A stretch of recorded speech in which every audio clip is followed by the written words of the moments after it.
জামায়াতে ইসলামের প্রার্থীকে একজন বড় ধরনের মবার মনে হয়।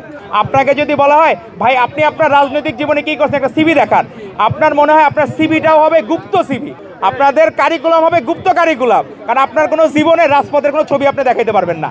আর আপনি কখনোই তো জিয়া পরিবারকে একবার ধন্যবাদ জানালেন না। আপনি যে খুলনা মেডিকেল থেকে পাশ করছেন, সেই খুলনা মেডিকেলের ভিত্তিপ্রস্তর স্থাপন করেছিলেন শহীদ রাষ্ট্রপতি জিয়াউর রহমান বীরুত্তম। দিন বললেন যে ঢাকাতে একটা সিটও নাকি দিবেন না। তো এখন এটা কি ওনার ঢাকা শহর কি তার বাপদাদার সম্পত্তি কিনা যে ঢাকা শহরে একটা সিটও দিবেন না?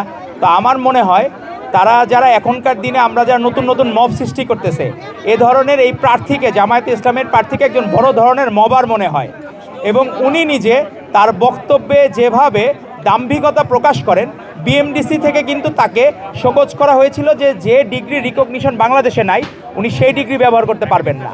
তারপরে উনি সেই ডিগ্রির জন্য বরঞ্চ আরও হায়ার করে ভাড়া করে লোক নিয়ে আসলেন সেটাকে জাস্টিফাই করার জন্য যে উনি সঠিক। তো এই ধরনের আচরণ, আপনি একজন জনপ্রতিনিধি হবেন, আপনার মধ্যে আন্তরিকতা থাকবে।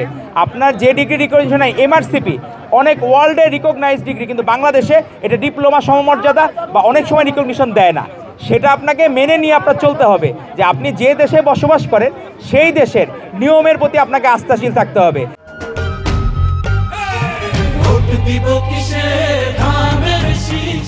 আর আপনি কখনোই তো জিয়া পরিবারকে একবার ধন্যবাদ জানালেন না।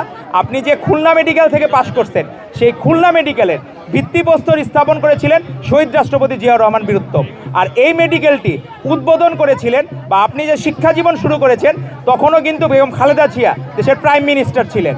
তো আপনি সেই জায়গায় তাদেরকে ধন্যবাদ তো জানানই না জিয়া পরিবারকে, বরঞ্চ আপনি একটা এজেন্ডা, একটা মিডিয়া সেল আলাদা খুলছেন যে কিভাবে আমাদের নেতাকে চরিত্র হনন করা যায়। তো আপনি হাজার চেষ্টা করলেও চরিত্র হনন হবে না।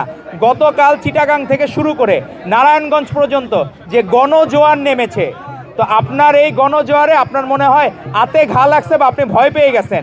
ঢাকায় আপনি সিট দিবেন না, আর আপনার সারা বাংলাদেশের সব সিট চলে গেছে তারেক রহমানের কাছে। তো আপনি সেই জায়গায় আপনি আশা করব আপনি আপনার আচরণগত পরিমিত বোধ রাখবেন আর মানুষের জন্য কাজ করবেন। আজকে আমরা যারা চিকিৎসক সংগঠন করি, বিভিন্ন সংগঠনে আমরা আছি, আমাদের এখানে উপস্থিত আছেন কেন্দ্রীয় বিএনপি স্বাস্থ্য বিষয়ক সম্পাদক ডক্টর রফিকুল ইসলাম ভাই। করোনা কোভিডের সময় তার ভূমিকা, রাজপথের ভূমিকা পরবর্তীতে সকল জায়গায় প্রশংসিত হয়েছে, কিন্তু আপনারা কিন্তু রাজপথের কোনো ছবি দেখাইতে পারবেন না। আপনাকে যদি বলা হয় ভাই আপনি আপনার রাজনৈতিক জীবনে কী করছেন একটা সিভি দেখান, আপনার মনে হয় আপনার সিভিটাও হবে গুপ্ত সিভি, আপনাদের কারিকুলাম হবে গুপ্ত কারিকুলাম, কারণ আপনার কোনো জীবনের রাজপথের কোনো ছবি আপনি দেখাইতে পারবেন না। তো আপনাদেরকে আহ্বান জানাবো, আপনার প্রকাশ্য রাজনীতিতে আসুন, গুপ্ত রাজনীতি ছেড়ে দেন। আপনাদের যারা জামাতের আমির থেকে শুরু করে প্রত্যেকটা ব্যক্তি, আপনাদের রাজনৈতিক সিভি হওয়া উচিত প্রকাশ্য সিভি।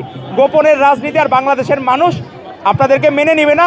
এবং আগামী 12ই ফেব্রুয়ারি ভোট বিপ্লবের মাধ্যমেই মানুষজন প্রমাণ করবে তাদের প্রাণের দল বাংলাদেশ জাতীয়তাবাদী দল এবং তাদের প্রাণের নেতা হচ্ছে তারেক রহমান।